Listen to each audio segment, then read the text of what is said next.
kuendelea na mageuzi ya sera zinazogusa maslahi na ustawi wa maisha ya wananchi moja kwa moja. Hivyo basi ni lazima viongozi wa serikali kwa ngazi zote, kuanzia mawaziri hadi maafisa tarafa, wawe karibu na wananchi ili kuweza kufahamu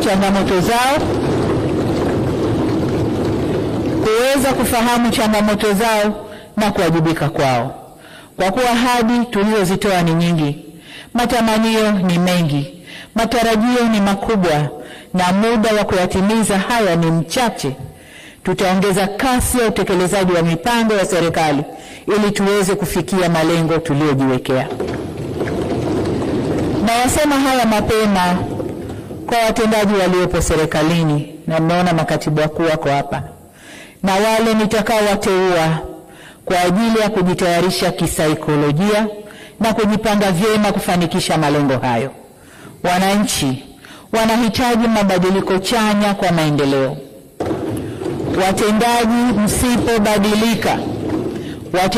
msipobadilika kuendana na matarajio ya wananchi, tutawabadilikia.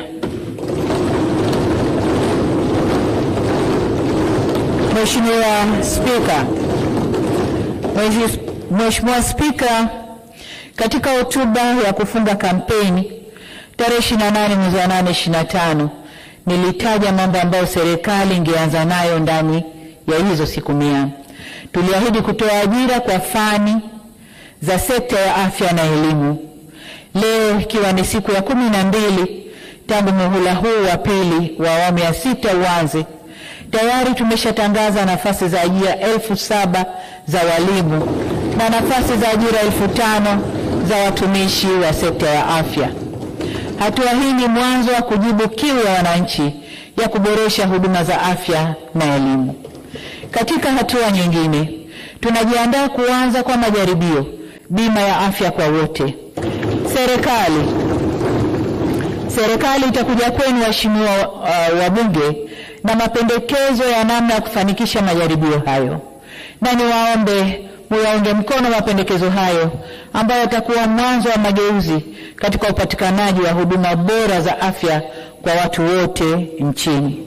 Vituo vya huduma za afya kidijitali na kuhakikisha vinakuwa na vifaa na huduma za viwango stahiki kwa kila ngazi husika. Tunakusudia kuweka viwango vinavyofanana ili watumiaji wa bima ya afya mjini na vijijini wawe na huduma zinazolingana. Katika hatua nyingine, nimeshaelekeza Wizara ya Afya kusimamia maelekezo ya kutozuia maiti kwenye vituo vya kutolea huduma za afya wakati familia zikiendelea na taratibu za kulipa deni la matibabu kwa njia zinazolinda utu wao. Niseme kwamba ni kupitia mpango wa bima ya afya kwa wote, kadhia hii ya kuzuia maiti unakwenda kukomeshwa, kwa sababu gharama za matibabu zitalipwa na bima ya mtu anayekwenda kutibiwa. Niwasihi wananchi wote kuweka kipaumbele kwa afya zetu, kwa kila mmoja wetu kuwa na bima ya afya pamoja na wanaomtegemea. Mheshimiwa Spika, ilani ya Chama cha Mapinduzi ya mwaka 2025-2030 imeahidi, na mimi nilitangaza ahadi hiyo, kwa nitaunda tume ya kuanzisha mazungumzo ya maridhiano na upatanishi na kuandaa mazingira ya kuanza mchakato wa mabadiliko ya katiba. Hata hivyo, kutokana na uvunjifu wa amani uliotokea nchini, tunahitaji kwanza kufanya tathmini ya kina ili tujue kiini cha sababu ya kadhia hiyo, na ndipo tuunde tume ya maridhiano. Katika muhula wa kwanza wa awamu ya 6 tulikuja na falsafa ya R4 ili kuliunganisha taifa.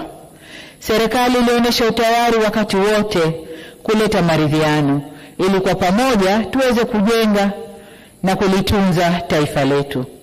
Serikali ilinyoosha mkono na kuwavuta na kuwakaribisha vyama vya siasa, vyama vya kijamii, sekta binafsi na hata jumuiya za kimataifa ili kwa pamoja tuijenge Tanzania.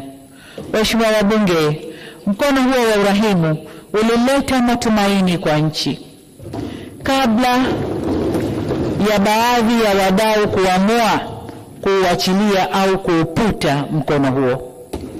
Kwa kuwa wananchi wa Tanzania wamenipa ridhaa ya kuendelea kuongoza nchi hii, sitachoka kunyosha tena mkono wa maridhiano.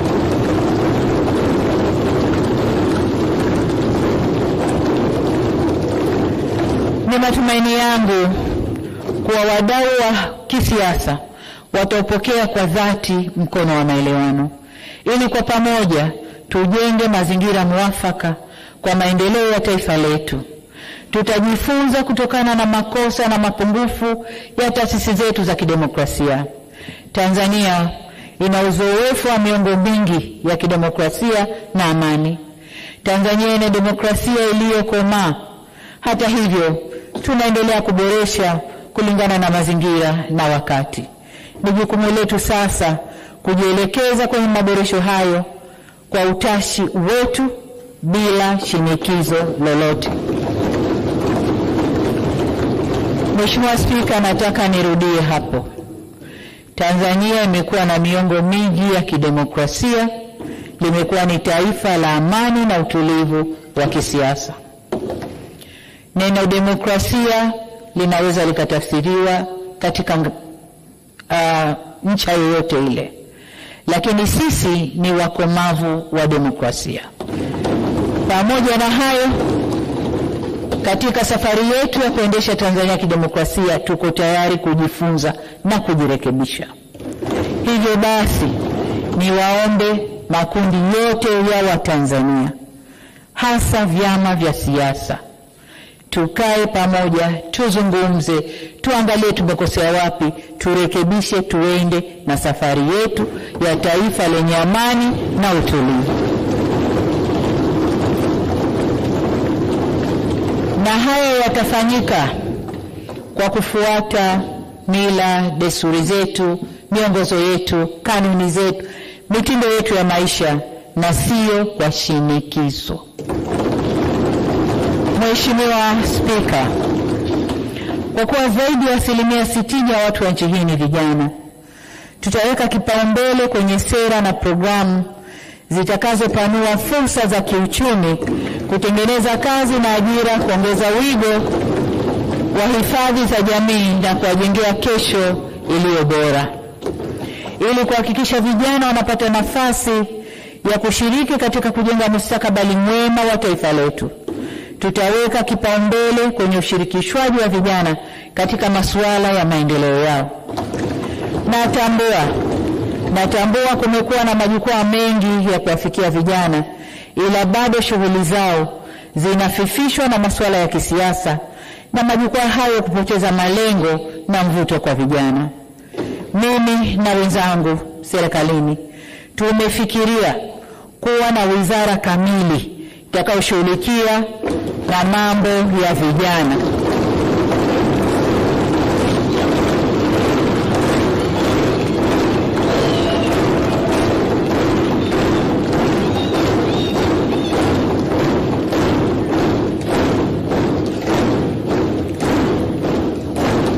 Asante sana waheshimiwa wabunge. Tumeamua kuwa na wizara kamili badala ya kuwa na idara ndani ya wizara yenye mambo mengi. Vile vile ninafikiria kuwa na washauri wa masuala ya vijana ndani ya ofisi ya Rais.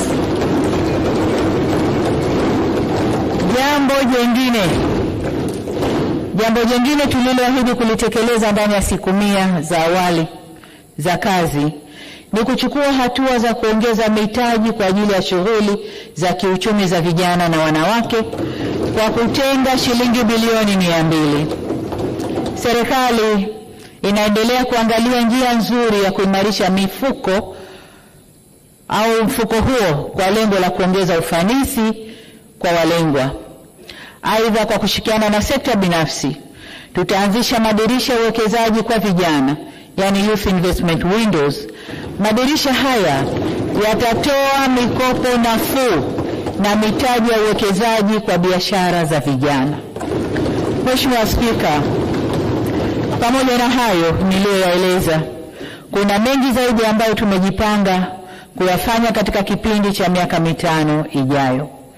Ni dhima ya serikali kuendeleza ukuaji wa uchumi, na katika kipindi hiki tutaanza utekelezaji wa Dira ya Taifa ya Maendeleo ya mwaka 2025 mpaka 2050, tukilenga kujenga taifa jumuishi lenye ustawi, haki na linalojitegemea. Dira mpya imeweka vigezo vya kuchagua sekta na maeneo ya kupewa kipaumbele yaliyobainishwa kwenye andiko la dira yenyewe. Kati ya mikakati itakayofanywa kazi ni kuwekeza zaidi kwenye sekta zinazoajiri watu wengi, na miongoni mwa sekta hizo ni kilimo, utalii, viwanda, ujenzi na madini. Malengo yetu ya kiuchumi ni kupandisha kasi ya ukuaji wa uchumi toka 5.6% ya sasa hadi zaidi ya 7% kuelekea mwaka 2030. Ukuaji huu utaiwezesha serikali kuboresha huduma za kijamii na kujenga miundombinu wezeshi ya kiuchumi.